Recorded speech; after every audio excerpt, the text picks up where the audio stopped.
नमस्कार सभी को। और हाजिर हूँ मैं अपनी एक नई कहानी के साथ, जो ज़रूर से आपको आपके जीवन के लिए कोई ना कोई सीख देगी। प्रिय दर्शकों, आज बहुत ही खास और बहुत ही महत्वपूर्ण जानकारी लेके आए हैं। आज का हमारा प्रसंग है एक बूढ़ी माँ, लाचार माँ, दुखियारी माँ, गरीब माँ की दुख भरी कहानी, दुख भरी दास्तां।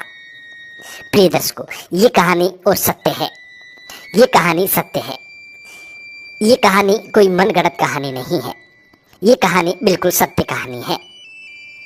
प्रिय दर्शकों, ये कहानी आपके जीवन में आपको ढेरों सारी प्रेरणाएं देगी। जो बंदा इस कहानी को ध्यान से सुनता है वो जीवन में कभी भी मायूस नहीं हो सकता। प्रिय दर्शकों, ये तो आपने सुना होगा कि माँ के चरणों में जन्नत होती है। जो लोग अपनी माँ को दिल से मानते हैं, मन से अपनी माँ को मानते हैं, वो लोग इस वीडियो को पूरा देखें। जो लोग माँ को नहीं मानते वो लोग वीडियो छोड़ के जा सकते हैं। ऐसे लोगों की हमें भी जरूरत नहीं है। लेकिन जो लोग अपनी माँ को दिल से मानते हैं वो लोग हमारे वीडियो को जरूर पूरा देखें। इस वीडियो से, इस जानकारी से, इस प्रसंग से ढेरों सारी प्रेरणाएं मिलेंगी और आप जीवन में कभी दुखी नहीं रहेंगे। प्रिय दर्शकों, आज का वीडियो बहुत खास होने वाला है। इसीलिए जो लोग हमसे नए जुड़े हैं, हमारे चैनल को तुरंत सब्सक्राइब करें, बेल आइकन ऑन करना ना भूलें, ताकि हर आने वाले वीडियो का नोटिफिकेशन सबसे पहले आपको मिले और आप उसका फायदा उठा सकें। प्रिय दर्शकों, शुरू करते हैं आज का ये प्यारा सा प्रसंग। एक बूढ़ी माँ की दुख भरी दास्तां, एक गरीब और लाचार माँ की दुख भरी दास्तां। प्रिय दर्शकों, एक गांव में एक परिवार रहता था। एक गांव में एक पति पत्नी रहते थे। वो पति पत्नी बहुत निर्धन थे, गरीब थे। काफी वर्ष गुजर गए लेकिन उनको पुत्र प्राप्ति नहीं हुई। काफी देवी देवता किया, काफी टोने टोटके किए, काफी तंत्र मंत्र करवाए, लेकिन फिर भी पुत्र की प्राप्ति नहीं हुई। अब जिस घर में धन दौलत कितना भी हो लेकिन पुत्र नहीं है घर में, तो उस घर में सब कुछ बेकार लगता है। जिस माँ के पुत्र नहीं होता वो माँ भी बड़ी दुखियारी होती है। प्रिय दर्शकों, औरत को जीवन में सबसे बड़ा जो सुख मिलता है वो माँ बनने से मिलता है। जिस औरत को माँ बनने का सुख नहीं मिलता उसका जीवन ही खराब हो जाता है। इसीलिए दोनों पति पत्नी बड़े दुखी थे। प्रिय दर्शकों, काफी समय निकलने के बाद उन दोनों पति पत्नी को एक पुत्र की प्राप्ति हुई। पुत्र का जन्म हॉस्पिटल में हुआ। जब पुत्र का जन्म हॉस्पिटल में हुआ, नर्स ने लाकर के उस माँ को उसके बेटे को थमा दिया और उस माँ से बोली कि तुम्हें पुत्र की प्राप्ति हुई है। ये सुनकर उस माँ के दिल में इतनी खुशी हुई कि हम बयान नहीं कर सकते। उस परिवार में इतनी खुशी थी कि हम बयान नहीं कर सकते, क्योंकि काफी वर्षों के बाद घर का चिराग घर में जला है। प्रिय दर्शकों, इतनी खुशी थी कि बयान नहीं कर सकते। पति पत्नी इतने खुशी थे कि हम बयान नहीं कर सकते। लेकिन कुछ ही क्षणों बाद नर्स वापस बोलती है कि माता जी, तुम्हें पुत्र की तो प्राप्ति हुई ही है, लेकिन तुम्हारा पुत्र ठीक नहीं है। माँ बोलती है, नर्स बहन क्या बात है, ऐसा क्या हो गया कि मेरा पुत्र ठीक नहीं है? नर्स कहती है कि तुम्हारे पुत्र के एक आंख नहीं है, सिर्फ एक ही आंख है। ये एक आंख से काना है। माँ का दिल टूट जाता है। माँ कहती है, चलो कोई बात नहीं, एक आंख तो है लेकिन है तो मेरा कलेजे का टूक, है तो मेरा कलेजे का टूक। प्रिय दर्शकों, माँ की आत्मा इतनी होती है कि माँ अपने बच्चों को सदैव सीने से लगाए रखती है। बच्चा चाहे कितना भी गलत काम कर दे, कितना भी बुरा कर दे, लेकिन माँ अपने बच्चे को हमेशा सीने से लगाए रखती है। प्रिय दर्शकों, इतना कहने के बाद माँ अपने बच्चे को सीने से लगा लेती है, कहती है ये तो मेरा कलेजे का टूक है। प्रिय दर्शकों, माँ अपने बच्चे को सीने से लिपटा लेती है, अपने आंचल में छुपा लेती है और कहती हैं, यही तो मेरा जीवन का सहारा है, यही मेरी आशा है, यही मेरे बुढ़ापे की लाठी है, इसके सहारे तो मुझे जीना है। प्रिय दर्शकों, माँ अपने बच्चे को आंचल में छुपा लेती है और कुछ अंदर में दिल में दर्द भी होता है। कहती है, यदि मेरे बच्चे के दोनों आंख होती तो बहुत प्यारा लगता, बहुत ही सुंदर लगता। फिर भी मेरा बच्चा बहुत सुंदर है। इस तरीके से अपने बच्चे को लाड प्यार करती। नर्स बहन कहती है उस माँ से कि माँ, तुम्हारे बच्चे के दोनों आंख लग सकती हैं। माँ ने कहा, वो कैसे?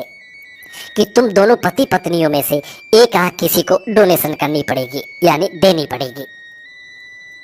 यदि तुम दोनों में से कोई अपनी एक आंख देता है तो आंख तुम्हारे बच्चे में लग सकती है और तुम्हारे बच्चे का जीवन, तुम्हारे बच्चे का भविष्य बिल्कुल सही हो सकता है। प्रिय दर्शकों, पिता नकार जाता है।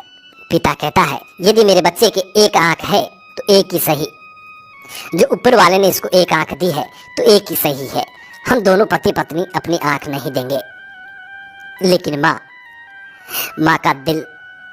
का दिल बड़ा कोमल होता है। प्रिय दर्शकों, माँ का दिल बड़ा कोमल होता है। माँ उस नर्स को बुला के कहती है, नर्स बहन, मैं अपनी एक आंख दे सकती हूँ, यदि मेरा बच्चे का भविष्य ठीक हो जाए तो। मेरे बच्चे की दूसरी आंख लग सकती है तो। दूसरी आंख लगने के बाद मेरा बच्चा बड़ा ही सुंदर लगेगा और इसका जीवन बड़ा ही सुखमय होगा। प्रिय दर्शकों, माँ नर्स को कहती है कि आप मेरी ऑपरेशन करके एक आंख निकाल लीजिए और मेरे बच्चे के दोनों आंख ठीक कर दीजिए। उस माँ का ऑपरेशन करके डॉक्टर लोग आंख निकाल लेते हैं। अब वो मैया काणी हो चुकी है और उस बच्चे को दूसरी आंख भी लगा दी जाती है। अब बच्चे के दोनों आंख बिल्कुल ठीक है। प्रिय दर्शकों, समय की बात है, कुछ ही महीने बाद उस माँ का पति गुजर जाता है। वो बच्चा अनाथ हो जाता है। उस बच्चे के सर से पिता का साया उठ जाता है। अब जिस महिला के भरी जवानी में छोटा सा गोद में बच्चा हो और उसका यदि पति गुजर जाए तो उस महिला का जीवन कैसा होगा, ये तो आप जान ही सकते हैं। प्रिय दर्शकों, गरीबी अलग, लाचारी अलग, जवान महिला, गोद में छोटा बच्चा, अब उसका पति गुजर गया। अब वो महिला बहुत दुखी हो गई,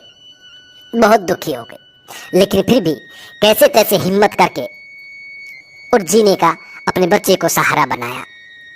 सोचने लगी, मेरे बच्चे का अच्छे से लालन पालन करूंगी, अच्छे से पढ़ाऊंगी लिखाऊंगी, मैं खुद मेहनत मजदूरी करूंगी, लेकिन मेरे बच्चे को पढ़ा लिखा करके बड़ा आदमी बनाऊंगी।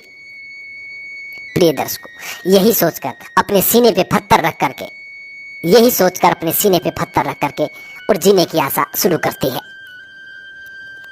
प्रिय दर्शकों, घर घर में बर्तन मांजती, घर घर में काम करती, अपने बच्चे को किसी चीज की कभी कोई कमी नहीं होने देती।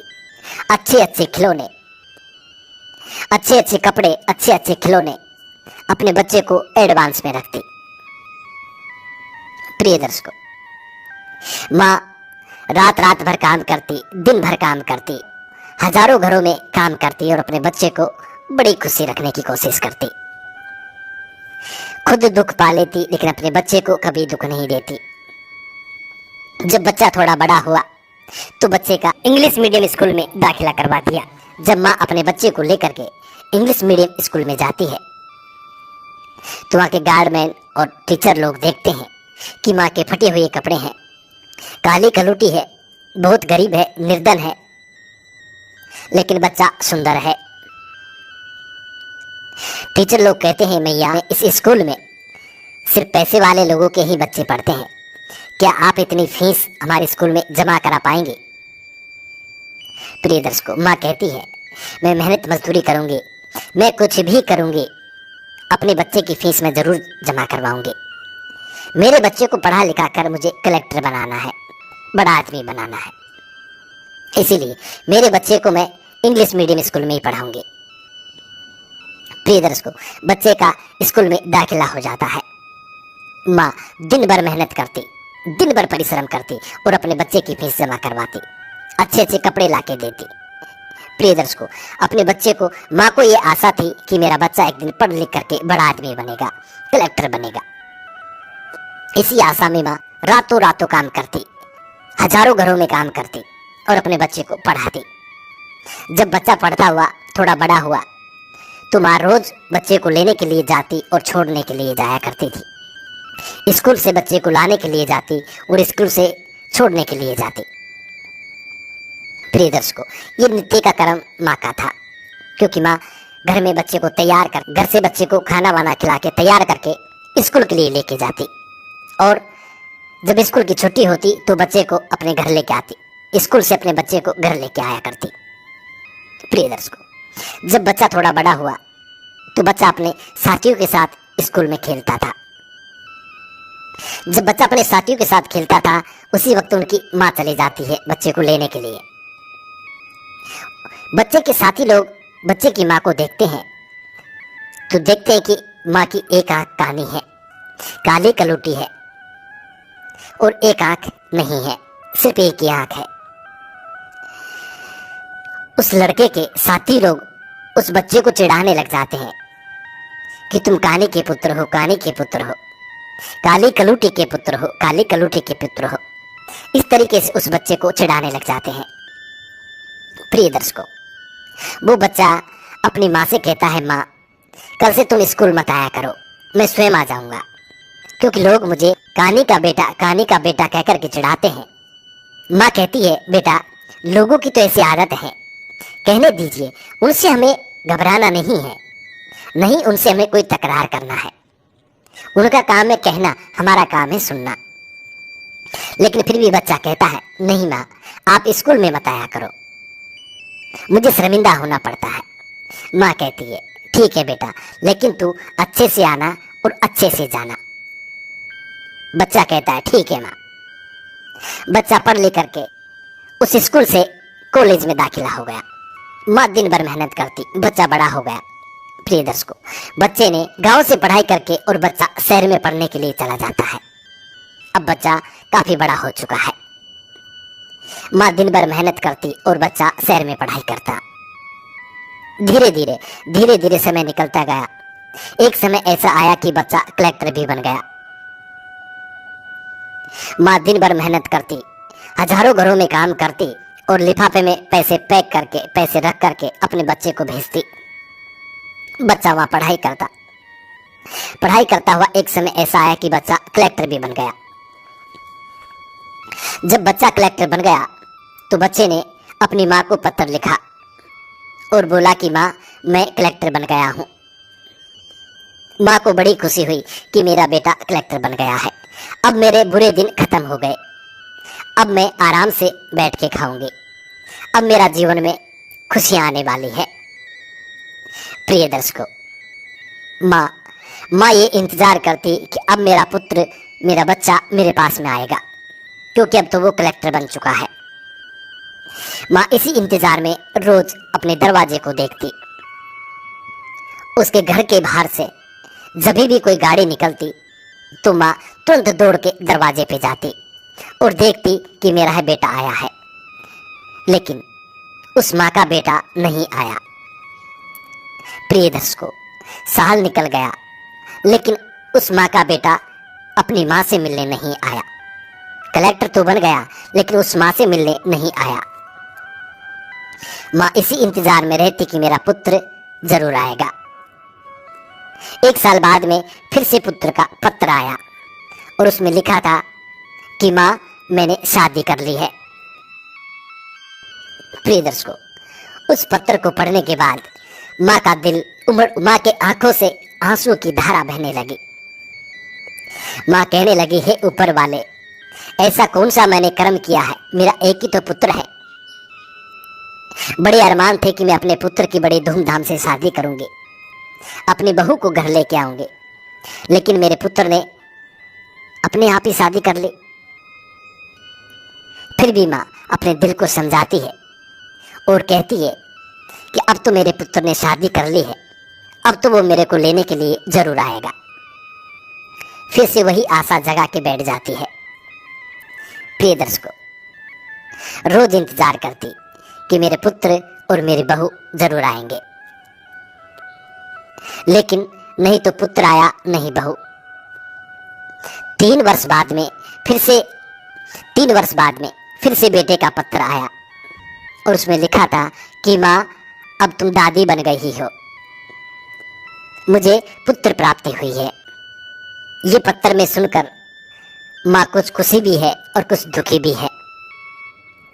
माँ कहती है, माँ सोचती है कि अब तो मेरा पुत्र जरूर आएगा, क्योंकि अब तो उसको पुत्र भी हो चुका है, शादी भी कर ली है, कलेक्टर भी बन गया है, अब तो वो मुझे लेने जरूर ही आएगा।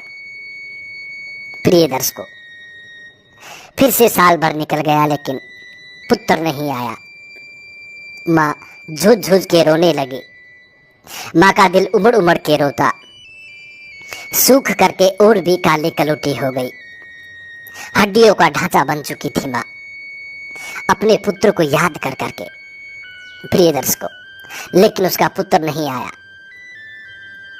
अंत में जाकर के माँ ने विचार किया, जब मेरा पुत्र नहीं आ रहा, हो सकता है कलेक्टर बन गया है, काम में बिजी होगा, समय नहीं मिलता होगा, क्यों न मैं ही मेरे पुत्र के पास चली जाऊं।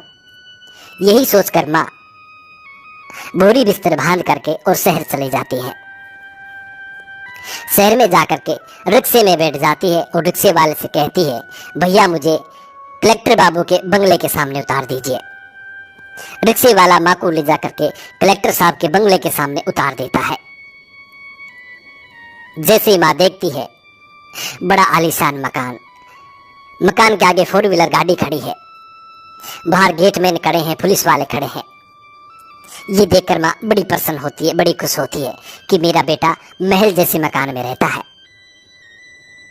प्रिय दर्शकों, माँ जैसे ही गेट से अंदर प्रवेश करने लगती है तो गेटमैन माँ को रोक लेता है। गेटमैन कहता है, हे बुढ़िया कहाँ चली जा रही है, कहाँ जा रही हो? गेटमैन कहता है, हे बुढ़िया कहाँ चली जा रही है, ये किसी और का घर नहीं, ये कलेक्टर साहब का मकान है, कलेक्टर साहब का निवास स्थान है। माँ कहती है, भाई मैं अपने बेटे और अपने पोते से और अपने बहू से मिलने जा रही हूँ। गेटमैन कहता है, बुढ़िया यहाँ तुम्हारा कोई बेटा नहीं रहता, कोई पोता नहीं रहता, कोई तुम्हारी बहू नहीं रहती। माँ कहती है, ये कलेक्टर ही तो मेरा बेटा है, कलेक्टर ही तो मेरा बेटा है। गेटमैन बड़ा चकित होता है, क्योंकि काली कलुटी, फटे हुए कपड़े, एक आंख से कानी, ये कलेक्टर साहब की माँ हो सकती है? नहीं, कदापि नहीं। गेटमैन उसको बाहर निकाल देता है। माँ बाहर आके रोने लगती है, कहती है, भाई मुझे मेरे पुत्र से मिलने दीजिए, मेरे पोते से मिलने दीजिए, मेरी बहू से मिलने दीजिए।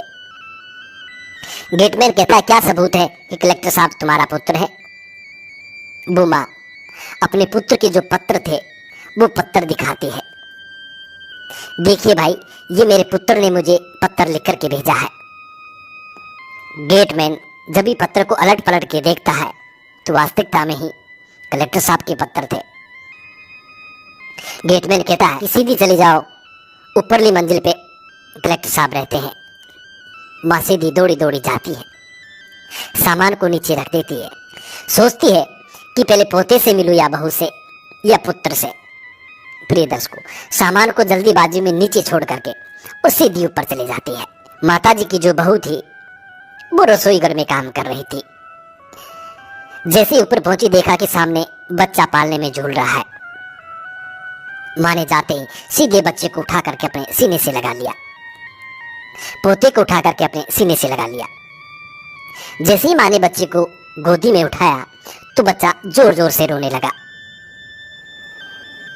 बच्चे की रोने की आवाज सुन करके बच्चे की माँ रसोई से निकल करके आती है और देखती है कि किसी काली कलोटी कानी महिला ने उस बच्चे को गोद में उठा रखा है। उधर से बच्चे का पिता, उधर से बच्चे का पिता भी बच्चे की रोने की आवाज सुन करके दौड़े चले आते हैं। अपनी माँ को देख करके कलेक्टर के पांव तले जमीन खिसक जाती है। कलेक्टर की बीवी पूछती है कि तुम कौन हो बुढ़िया, और यहाँ कैसे चली आई, तुम्हें गेटमैन ने रोका नहीं? माँ कहती है कि मैं तुम्हारी सास हूं और ये बच्चा मेरा पोता है, मैं तुम्हारे कलेक्टर की माँ हूं। लेकिन वो अपने पति से पूछती है, क्यों जी, ये तुम्हारे माँ है? ऐसी है तुम्हारी माँ? ऐसे परिवार से निकल के आए हो? प्रिय दर्शकों, काफी देर ऐसे चलता रहता है। काफी देर के बाद कलेक्टर साहब इनकार कर देते हैं, कहते हैं कि ये मेरी माँ नहीं है। इतना सुनने के बाद उस माँ के दिल से उस माँ का दिल टूट जाता है और आंसुओं की धार बहने लगती है। कलेक्टर साहब माँ को धक्का मार करके घर से बाहर निकाल देते हैं। माँ रोती हुई बिलखती हुई घर से बाहर निकल जाती है।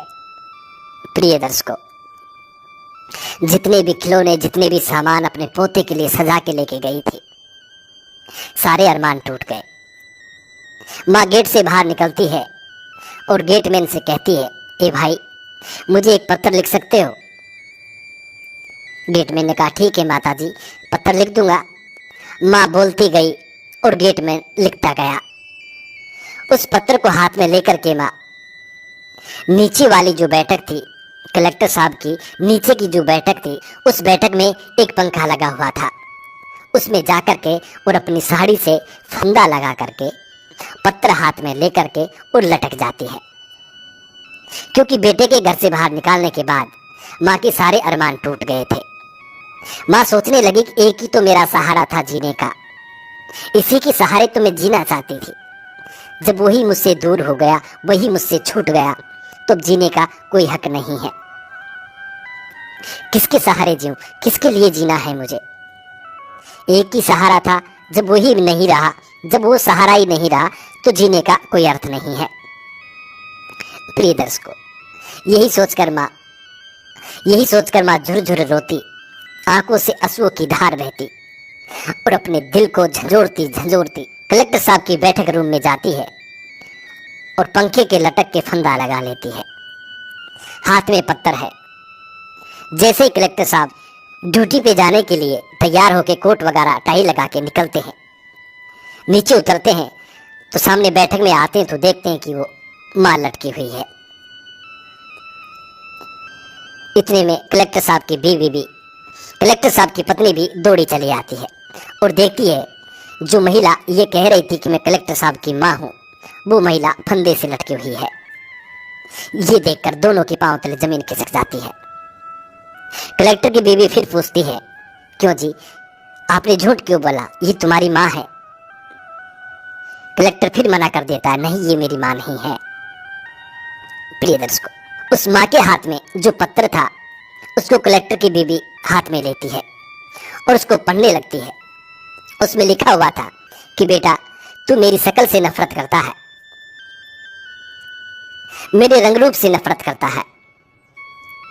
इसका कारण है ये जो मेरी एक आंख कानी है, ये आंख कानी भी तुम्हारी वजह से हुई है। तुम जब पैदा हुए थे तुम्हारे एक आंख थी, तुम काने थे। मैंने अपनी एक आंख दे करके तुम्हें दोनों आंख दी है, और ये जो मेरा बदन सूख करके कांटा हो रहा है, मैं काली कलटी हो रही हूँ, ये मेहनत की वजह से है बेटा। इतनी मेहनत की है मैंने तुम्हें पढ़ाने के लिए, तुम्हें लिखाने के लिए, तुम्हें नौकरी लगाने के लिए।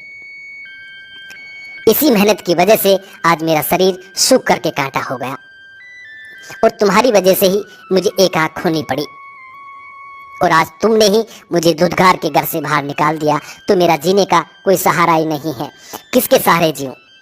इसलिए मैं फंदा लगा करके और आत्महत्या कर रही हूँ। प्रिय दर्शकों, जब कलेक्टर की महिला इस पत्र को पढ़ती है तो पांव तले जमीन खिसक जाती है। कलेक्टर की महिला कहती है, अरे बेवकूफ इंसान, तू दौलत के नशे में, अपनी नौकरी के नशे में अपनी माँ को भूल गया। अरे तेरा जैसा तुच्छ इंसान कौन होगा दुनिया में, तेरा जैसा बदनसीब इस दुनिया में कौन होगा। वो महिला अपने पति को बुरी भली खरी खोटी सुनाती है।